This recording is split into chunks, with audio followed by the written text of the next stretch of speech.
Selamat pagi, saudara-saudara yang terkasih dalam Tuhan Yesus Kristus. Apa kabar? Saya berharap kita semua dalam keadaan sehat dan tetap semangat di dalam menjalani hidup ini.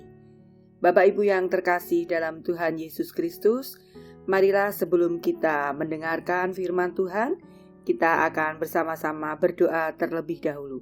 Mari saya hantarkan.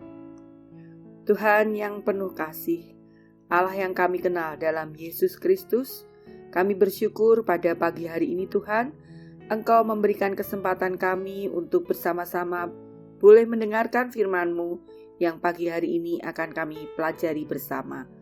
Kami berdoa Tuhan, biarkanlah kami boleh mengerti akan firman-Mu, akan apa yang Tuhan mau untuk kami. Kami berharap Tuhan, kami semua yang mendengarkan boleh terberkati dari firman-Mu pagi hari ini. Kami mohon pengampunan untuk segala dosa dan kesalahan kami.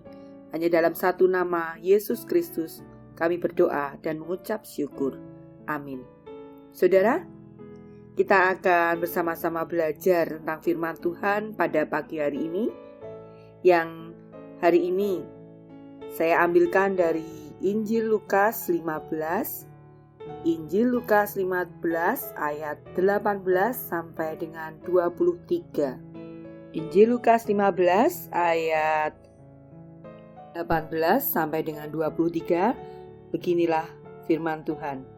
Aku akan bangkit dan pergi kepada Bapakku dan berkata kepadanya, Bapa, aku telah berdosa terhadap sorga dan terhadap Bapa. Aku tidak layak lagi disebutkan anak Bapa.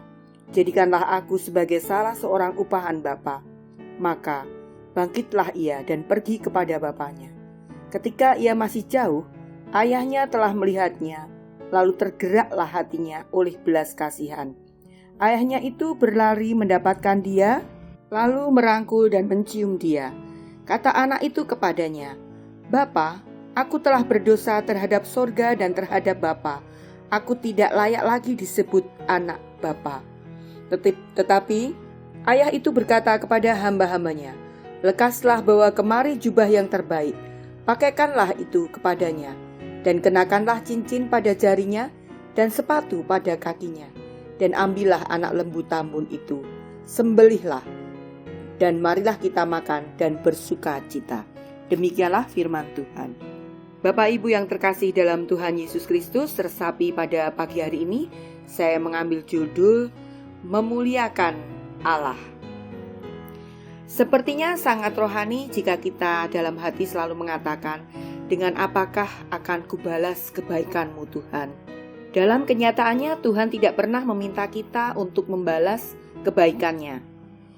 Anak sulung yang hilang pada saat dia kembali, dia masih berpikir untuk mengembalikan uang yang dihabiskan melalui berfoya-foya. Anak ini sudah terlebih dahulu menyiapkan pidatonya sebelum nanti dia akan pulang dan ketemu ayahnya. Anak ini mempersiapkan 3 kalimat seperti yang tadi di ayat 18 dan 19 tadi. Bagaimana dia akan berpidato di depan ayahnya tadi. Tetapi bapaknya tidak mengizinkan hal itu terjadi. Si anak ini menyelesaikan pidatonya di ayat 18-19 tadi. Tidak akan sampai selesai pidatonya. Ayah ini sudah memenggalnya di ayat 21 dan 22. Bapaknya berkata kepada hambanya bahwa jubah yang terbaik kenakan kepadanya, kenakan cincin di jarinya, beri sepatu dan sembelihkan lembu. Bapa tidak menghiraukan niat anak ini untuk membalas kebaikan Bapa. Tetapi dia ingin setiap kita anak-anaknya fokus pada kebaikan Bapa saja. Allah menghujani kita dengan kebaikan-kebaikannya dengan tujuan supaya kita memahami itu.